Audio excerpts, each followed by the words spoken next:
Hey there, beautiful souls. Welcome back to the channel.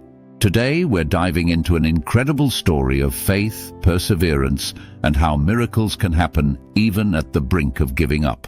But before we jump into the biblical account, let me share two modern-day stories that might just hit close to home.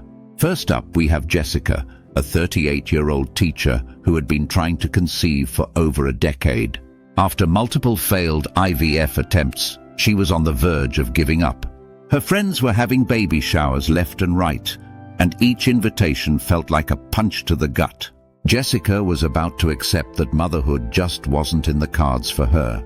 But here's the twist. Just as she was ready to close this chapter, Jessica found out she was pregnant naturally. 9 months later, she welcomed her miracle baby girl. Now, let's talk about Maria, a 45-year-old entrepreneur. Maria had always dreamed of starting her own business, but fear and self-doubt held her back for years. She watched as her colleagues climbed the corporate ladder or launched successful startups. Maria was about to give up on her dream, believing she had missed her window of opportunity. But one day, inspired by a motivational speaker, she decided to give it one last shot. Despite initial setbacks, Maria's business is now thriving, proving that it's never too late to chase your dreams. Both Jessica and Maria's stories remind us that miracles can happen even when we're on the brink of giving up. And that brings us to our biblical character, Sarah. Now let's rewind a few thousand years to Sarah, the wife of Abraham. Sarah's story is a roller coaster of faith, challenges, and ultimately joy. We find her account in the book of Genesis, and let me tell you, it's a doozy. Sarah was barren, and in ancient times that was a big deal. We're talking about major social stigma and personal heartache. God had promised Abraham that he would be the father of many nations, but as the years ticked by, Sarah's womb remained empty. Can you imagine the emotional toll? The whispers, the pitying looks, the well-meaning but painful questions about when they were going to have kids. In Genesis 18, we see a pivotal moment. 3 visitors come to Abraham and Sarah's tent, and one of them, who turns out to be the Lord himself, declares that Sarah will have a son within a year. And what does Sarah do? She laughs. Not a joyful laugh, mind you, but a laugh of disbelief. She thinks, "After I am worn out and my Lord is old, will I now have this pleasure?" Genesis 18:12. Now, let's pause here for a moment. Sarah's pushing 90, folks. The idea of having a baby at that age seemed absolutely ridiculous. But here's where it gets interesting. God calls her out on her laughter. He says, "Is anything too hard for the Lord?" Genesis 18:14. Fast forward a year, and lo and behold, Sarah gives birth to Isaac. The name Isaac means laughter, and this time it's a joyful laughter. Sarah says, "God has brought me laughter, and everyone who hears about this will laugh with me." Genesis 21:6. If you are enjoying this video so far, take some time to hit the subscribe button and click on the notification bell. So, what can we modern women learn from Sarah's story? Buckle up, because there's a lot to unpack here. 1.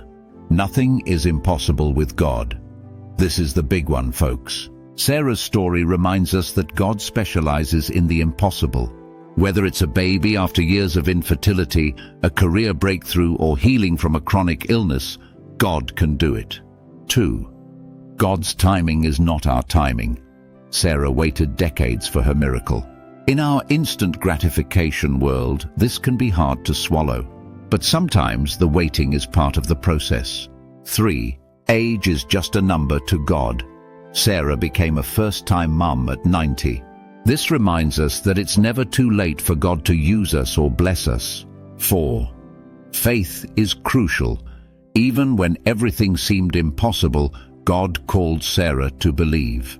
This underscores the importance of maintaining our faith, even in the face of seemingly insurmountable odds.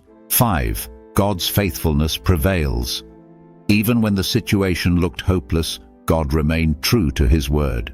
His faithfulness isn't dependent on our circumstances. So, how does Sarah's story apply to us today? Well, let me ask you this. What's your impossible situation? Maybe you're like Jessica, waiting for a child. Or perhaps you're like Maria, dreaming of a career change but feeling it's too late. Maybe you're dealing with a health issue that seems hopeless, or a relationship that feels beyond repair. Whatever it is, Sarah's story invites us to hold on to faith, even when we're at the brink of giving up. It challenges us to look at our impossible situations and ask, is anything too hard for the Lord? The key is to keep showing up, keep trusting, even when it seems ridiculous. Sarah's story teaches us that our faith can be rewarded in the most unexpected ways. And let's talk about the waiting. Oh, the waiting. In our world of same-day delivery and instant downloads, waiting can feel like torture. But Sarah's story reminds us that sometimes the waiting is where the real growth happens. It's in the waiting that our faith is stretched and our character is built. Sarah's story is an invitation to believe in the God of the impossible, an invitation to trust His timing even when it doesn't make sense to us, an invitation to laugh, not in disbelief but in joy at the amazing things God can do. So the next time you feel tempted to give up on a dream, or you catch yourself thinking, it's too late for me, remember Sarah. Remember the 90-year-old woman who became a mother. Remember that with God, it's never too late for a new beginning. I'd love to hear from you in the comments. What's your impossible situation? How has Sarah's story inspired you to hold on to faith? And if you found this video helpful, don't forget to like and subscribe for more biblical wisdom for modern women. Until next time, keep believing, keep hoping, and keep laughing. The Sarah kind of laughter.